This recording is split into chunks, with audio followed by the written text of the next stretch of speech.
ښاغلي مفتي صاحب، شفیع الله د فراه ولایت څخه پیغام را لېږلی او پوښتنه یې کړې ده. وایي که یو کس نظر ایښی وي که دا کار وسو نو زه به 100 رکعته نفل لمونځ کوم، خو اوس نظر پوره سوی دی، دی د ژبې مریضي لري، خپل فرضي لمونځ لا په ډېر تکلیف سره کوي، دغه کس ته څه کول پکار دی؟ مهرباني ښاغلي مفتي صاحب که ورته جواب ووایاست.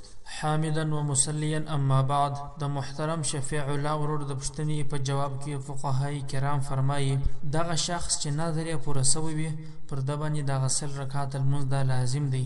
د نفلو نیت به پکښ کوي، د ورځې به 4 رکعاته یا به 6 رکعاته یا څومره چې کولی سي هغه به ادا کوي تر څو خپل 100 رکعاته نظر پوره کوي.